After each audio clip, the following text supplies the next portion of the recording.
మీరెప్పుడు రైస్ ఒంటరిగా అయితే తినరు కదా, రైస్తో పాటు అన్నీ నంచుకుంటారు.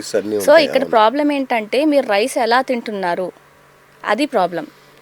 అండ్ ఎప్పుడైనా సరే ఎక్స్ట్రీమిజం కానీ ఒక ఫుడ్ గ్రూప్ని విలన్గా చేసేసి దాన్ని పక్కకు తోసడం అలాంటివన్నీ చేయకూడదు. మీకు పట్టం లేదు, మీకు ఖచ్చితంగా రైస్ చిన్నప్పుడు మీకు పెరిగేలా చూపిస్తుంది అంటే మీకు అది కొంచెం వర్తించవచ్చు, కానీ అందరు రైస్ మానేసే అవసరం అయితే లేదు. సో ఇప్పుడు నేను ఇంకొక ట్రెండ్ ఏం చూస్తున్నానంటే యూట్యూబ్లో కానీ ఇలా పైన అడ్వైజర్స్ చూసేస్తున్నారు. ఎలా అంటే ఎవరో ఒకరు చేసే వీడియోస్ 4-3 వీడియోస్ చూసేసి వాళ్ళు ఏదో రాసిన పుస్తకాలు చదివేసి వీళ్ళుగా నిర్ధారించుకొని ఓహో రైస్ ఒక విలను, బీపీ తగ్గించేయాలని వీళ్ళుగానే వీళ్ళు మార్పులు చేర్పులు చేసేసుకుంటున్నారు. రైస్ అన్నది విలన్ కాదండి. నాట్ ఆల్ టైప్స్ ఆఫ్ రైస్లో కూడా వెరైటీ ఉంది. మీరు సింగిల్ పాలిష్డ్ రైస్ దాన్ని ఫైబర్ లేకుండా తింటే మాత్రం అది కొంచెం షుగర్ స్పైక్ ఎక్కువ ఇస్తుంది. కానీ ఎవరు రైస్ ఊరికనే అన్నం మెతుకులు ఎవడు తిండు, దాంతోపాటు కూరలు కానీ పప్పులు కానీ మాంసం కానీ ఏదో ఒక కానీ నడుచుకుంటావు. సో ఇప్పుడు ఇక్కడ ప్రాబ్లం ఏంటి, రైస్ కాదు, మీ ప్లేట్లో ఉన్న పక్కన ఉన్న మిగతావి.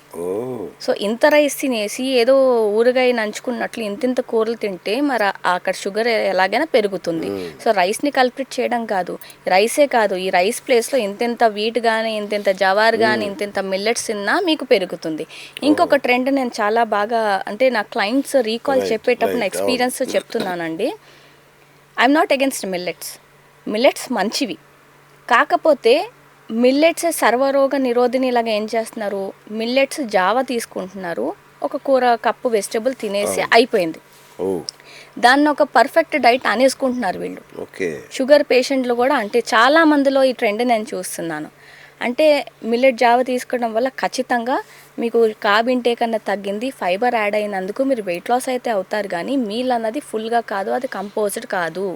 ఎందుకంటే మీరు మిల్లెట్ తీసుకున్నారు, ఒకవైపు వెజిటబుల్ కర్రీ తీసుకున్నారు, ప్రోటీన్ యాడే చేయలేదు కదా, ప్రోటీన్ మిస్సింగ్ ఉంది. ఇంకా కొంతమంది అయితే అంటే ఇలా 4-3 వీడియోలు చూసేసి వాళ్ళతో ఇన్స్పైర్ అయిపోయి పచ్చి వెజిటేబుల్స్ అనేసి ఆయిల్ లేకుండా, when I ask them oil ఎందుకు వేయటం లేదండి అంటే ఆల్రెడీ కొవ్వు ఉంది కదండి మనకు ఆయిల్ ఎందుకన్న ఎక్స్ప్లెనేషన్ వాళ్ళగానే. సో నేను ప్రేక్షకులకి ఇచ్చే సలహా ఏంటంటే మీరు ఎవరినైనా చూసి ఇన్స్పైర్ అయితే మాత్రం వాళ్ళని కన్సల్ట్ చేయండి, డైరెక్ట్గా వాళ్ళతో మాట్లాడండి, వాళ్ళు వీడియోస్ చూసి ఇన్స్పైర్ అవడం కాదు. మేడం మోడీ గారు చెప్తున్నారు ఆయిల్ తగ్గించండి, తక్కువ తాగండి, తినకండి ఆయిల్, నో ఆయిల్, లో ఆయిల్, ఇట్లాంటి ఉద్యమాలు నడుస్తున్నాయి బయట.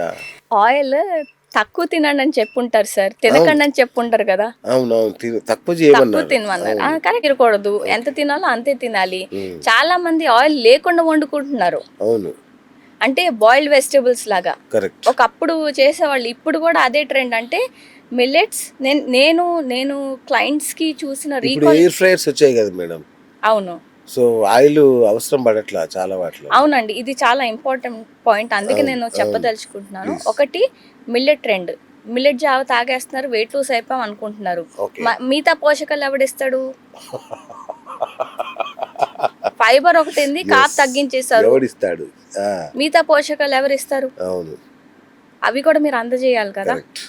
అండ్ ఇంకోటి మిల్లెట్ ఒక మంచిగా కర్రీ తీసుకుంటున్నారు, బాగానే తీసుకుంటున్నారు, మరి తక్కువ ఇంకా 2 కప్పులు దాకా మంచిదే, అదొక హెల్దీ డైట్ అనేసుకుంటున్నారు. కొంతమంది దాంట్లో ఆయిల్ కూడా వేసుకోవటం లేదు, పచ్చివి తింటున్నారు, పచ్చివి బెండకాయ కూడా పచ్చిగా తినే వాళ్ళు ఉన్నారు. అసలు నాకైతే మైండ్ బ్లోయింగ్ అనిపించింది, బెండకాయ పచ్చిగా ఎలా తింటున్నారు, అసలు తినలేం కదా. పోనీ బెండకాయ విరిపి దాని వాటర్ అన్నది నానబెట్టి నెక్స్ట్ డే అది దాని పర్పస్ వేరండి, ఆ పర్పస్ వేరు, అది కొంచెం మోషన్ ఫ్రీగా పాస్ అవడానికి కాన్స్టిపేషన్ వాళ్ళలో అది హెల్ప్ చేస్తుంది. కానీ పచ్చిగా బెండకాయ, పచ్చి వెజిటేబుల్స్ అంటే వండుకొని తినేవి కూడా పచ్చిగా తింటున్నారు. అలాగే తింటా అంటున్నారండి, ప్రకృతి అలాగే ఇచ్చింది, అలాగే తింటానంటున్నారు. ప్రకృతి ప్లాంట్ కి ఇచ్చిందండి, మీకు కాదు. ఓకే, అంటే క్యారెట్ తింటాంగా పచ్చిగా తినొచ్చు అట్లా? కొన్ని తినొచ్చు, కొన్ని వాటిని ఇప్పుడు బ్రింజాల్ ఉందండి, పచ్చిగా తింటారు ఎవరైనా, దాన్ని వండుకోవాలి.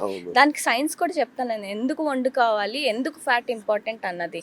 సో ఇక్కడ మీరు ఏదో ఫ్యాట్ తగ్గించాలని మీరు ఫ్యాట్ లేకుండా వండుకున్నా అక్కడ ఏమవుతుందంటే కొన్ని ఫ్యాట్ సాల్యుబుల్ విటమిన్స్ ఉంటాయి. ఆ వెజిటేబుల్స్లో కానీ మీరు వండుకునే పదార్థంలో ఫ్యాట్ సాల్యుబుల్ వైటమిన్స్ ఓకే. ఉంటాయి. అవి ఎలా అందుబాటులోకి వస్తాయి బాడీకి? దానికి ఎగ్జాంపుల్గా చెప్పాలంటే మీరు ఇక్కడి నుంచి వేరే చోటకి వెళ్ళాలి, మీకు ఒక వెహికల్ ఏదో ఒకటి కావాలి, సమ్ ట్రాన్స్పోర్ట్ కావాలి. సో ఆ ఫ్యాట్ సాల్యుబుల్ వైటమిన్స్కి ఫ్యాట్ అన్నది వెహికల్ లాంటిది. ఆ వెహికల్ ప్రొవైడ్ చేయనప్పుడు తన పని అది అక్కడికి వెళ్ళి ఆ కెమికల్ రియాక్షన్లో పాల్గొనలేదు. ఓకే. సో ఇప్పుడు మీరు వండుకునే వెజిటేబుల్స్లో red colour, orange colour vegetables ఉంటాయి. అందులో బీటా క్యారోటిన్ ఉంది. ఆ బీటా క్యారోటిన్ కాస్త వైటమిన్ ఏ కింద మారుతుంది. మీరు ఇక్కడ అసలు ఫ్యాటే ఇవ్వలేదు.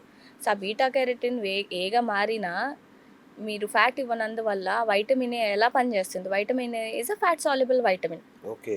సో ఇలా ఏం చేస్తున్నారంటే ఫ్యాట్ ఇవ్వటం లేదు, లేకపోతే ప్రోటీన్ ఎగ్గొట్టేస్తున్నారు. వీళ్ళకి ఇష్టం వచ్చిన డైట్ వీళ్ళు చేసేసుకుంటున్నారు and they are thinking it is healthy. మీరు చాలా ప్రమాదం చేసుకుంటున్నారు. సొంతగా మెడికేషన్స్ తీసుకోవడం ఎంత ప్రమాదమో ఏమీ తెలియకుండా మీకున్న హాఫ్ నాలెడ్జ్తో మీరు డైట్లు చేయడం కూడా అంతే ప్రమాదం.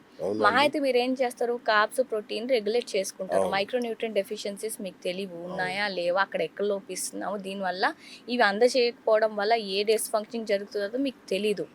So I strictly advise all the audience not to follow that. మీకు ఎవరినైనా ఇన్స్పైర్ అయ్యి వాళ్ళు చెప్పే విధానం నచ్చితే వాళ్ళతో కన్సల్ట్ అవ్వండి. మీ కేసు ప్రజెంట్ చేసుకుని వాళ్ళు చెప్పిన విధానం వాళ్ళ కన్సల్టేషన్ నేరుగా వాళ్ళతో తీసుకొని సలహాలు సూచనలు పాటించండి. కానీ వాళ్ళు చెప్పిన 4 వీడియోస్ వినేసి వాళ్ళు ఏదో పుస్తకం రాసేసి అది చదివేసి ఇలా మట్టుకు ఖచ్చితంగా బాధితున్నాయండి. ఒక పెద్ద ఆయన చెప్పాడని చెప్పి డైట్ చేస్తే అసలు నీరసం వచ్చేసి గోడలు పట్టుకుని నడవాల్సి వచ్చింది ఒక కొద్ది రోజులు. ఇదేంటి ఇట్లా అయిపోతుంది ఏంటని చెప్పి నా వల్ల కాదని చెప్పి మళ్ళీ తినడం స్టార్ట్ చేశా. తర్వాత ఇంకొక ఆయన చెప్పాడు నో కార్బ్స్ అన్నాడు. మొత్తం కార్బ్స్ తీసేస్తే మళ్ళీ అదే ప్రాబ్లం, నీరసం, తలదిరగడం. అమ్మో ఇట్లా బాగలేదు. మళ్ళీ చూస్తే లో కార్బ్స్ అని ఒక ఆయన చెప్పాడు, కొంచెం తీసుకోండి అని. మొత్తం తీసుకోకుండా బాగోదు, కొన్ని తీసుకోండి అని. అంటే అసలు మార్కెట్లో ఇంతమంది దేవుళ్ళు అడ్వైజర్లు, అంటే వాళ్ళు ఏది తెస్తే వాళ్ళకి చెప్పేస్తున్నారు. సో అందుకే ఒక న్యూట్రిషనిస్ట్ని సంప్రదించి మాత్రమే డైట్ చేయాలన్నది మీరు చెప్పిన మాట మాత్రం కరెక్ట్ మ్యామ్. ట్రూ అండి. మీరు చాలా మంచి పాయింట్ని ఇప్పుడు చెప్పారండి. ఇది నేను ఎక్కువగా చెప్తూ ఉంటాను క్లయింట్స్కి. ఏంటంటే 2 రోజులు చేయలేంది 2 నెలలు చేయలేరు, 2 నెలలు చేయలేంది 2 సంవత్సరాలు చేయలేరు, 2 సంవత్సరాలు చేయలేకపోతున్నారంటే మీరు ఇంకా జీవితాంతం పాటించలేరు.